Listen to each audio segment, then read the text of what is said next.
പടിഞ്ഞാറൻ ഓസ്ട്രേലിയയിൽ ചത്ത തന്റെ കുഞ്ഞിനെയും കൊണ്ട് വിലപിക്കുന്ന ഒരു അമ്മ ഡോൾഫിന്റെ ഹൃദയഭേദകമായ ദൃശ്യങ്ങൾ സാമൂഹ്യ മാധ്യമങ്ങളിൽ വൈറലാകുന്നു. ഫ്രാങ്കിൾ എന്നു പേരുള്ള ഈ അമ്മ ഡോൾഫിന്റെ നൊമ്പരപ്പെടുത്തുന്ന പ്രകടനം ലോകമെമ്പാടുമുള്ള ദശലക്ഷക്കണക്കിന് ആളുകളെ ഈറനണിയിച്ചു. ബാൾബറിക്കടുത്തുള്ള ലെഷ്നോൾട്ട് എസ്റ്റുറിയിലൂടെ 2 ആഴ്ച മാത്രം പ്രായമുള്ള ചത്ത കുഞ്ഞിന്റെ ശരീരവുമായി നീന്തുന്ന ഫ്രാങ്കിളിന്റെ ദൃശ്യങ്ങൾ ജിയോഗ്രാഫ് മറൈൻ റിസർച്ച് എന്ന സംരക്ഷണ സംഘടനയാണ് ഡ്രോൺ വഴി പകർത്തിയത്. കുഞ്ഞിനെ പിറകിലൂടെയും കൊക്കിന്റെ അടുത്തുകൂടിയും താങ്ങിപ്പിടിച്ച് വെള്ളത്തിനു മുകളിലേക്ക് ഉയർത്തിയാണ് ഫ്രാങ്കിൾ ബാലൻസ് നിലനിർത്തുന്നത്. ഫ്രാങ്കിളിന്റെ തുടർച്ചയായ 5ാമത്തെ പ്രസവമാണിത് എന്നത് ഈ ദുരന്തത്തിന്റെ ആഘാതം വർദ്ധിപ്പിക്കുന്നു. ദക്ഷിണാർദ്ധഗോളത്തിലെ ശൈത്യകാലത്താണ് ഈ കുഞ്ഞ് ജനിച്ചത്.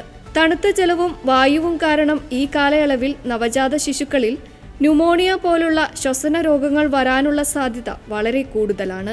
കുഞ്ഞിന്റെ ഉയർന്ന ശ്വസന നിരക്ക് ഗവേഷകർ മുൻകൂട്ടി ശ്രദ്ധിച്ചിരുന്നുവെങ്കിലും ഒടുവിൽ രോഗബാധ മൂലം കുഞ്ഞ് മരണത്തിന് കീഴടങ്ങുകയായിരുന്നു.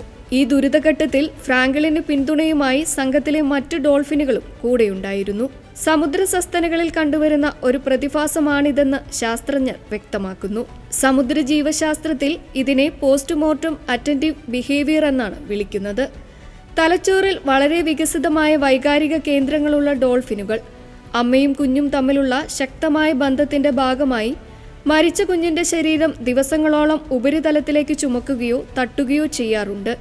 ഇത് ദുഃഖത്തിന്റെ ഒരു ആചാരമായോ അല്ലെങ്കിൽ ശ്വാസമെടുക്കാൻ കുഞ്ഞിനെ സഹായിക്കാനുള്ള സഹജമായ ശ്രമമായോ ശാസ്ത്രജ്ഞർ വിലയിരുത്തുന്നു. എങ്കിലും ഇങ്ങനെ ശരീരം ചുമക്കുന്നത് അമ്മ ഡോൾഫിന് ശാരീരികമായി വളരെ ബുദ്ധിമുട്ടേറിയതാണ്. ഇത് അവളുടെ നീന്തലിനെയും ഭക്ഷണത്തിനായി വേട്ടയാടുന്നതിനെയും സാരമായി ബാധിക്കുന്നു. ഫ്രാങ്കിളിന്റെ ഈ വീഡിയോ ലോകമെമ്പാടുമുള്ള കാഴ്ചക്കാരെ ഏറെ സ്പർശിച്ചു. പ്രകൃതിയിലെ ജീവജാലങ്ങൾക്കും ആഴത്തിലുള്ള വൈകാരിക ശേഷി ഉണ്ടെന്നതിന്റെ വ്യക്തമായ ഓർമ്മപ്പെടുത്തലാണിത്.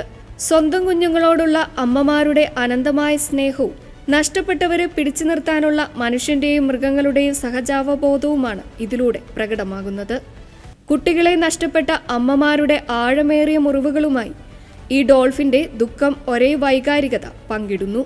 ഒരു കുഞ്ഞിനെ സ്നേഹിക്കാനും സംരക്ഷിക്കാനും നഷ്ടപ്പെടുമ്പോൾ വിലപിക്കാനുമുള്ള സഹജാവബോധം പ്രകൃതിയിലെ എല്ലാ ജീവജാലങ്ങളെയും ബന്ധിപ്പിക്കുന്ന ശക്തമായ ഒരു കണ്ണിയാണെന്ന് ഫ്രാങ്കിളിന്റെ ഈ നോവിക്കുന്ന കഥ ഓർമ്മിപ്പിക്കുന്നു.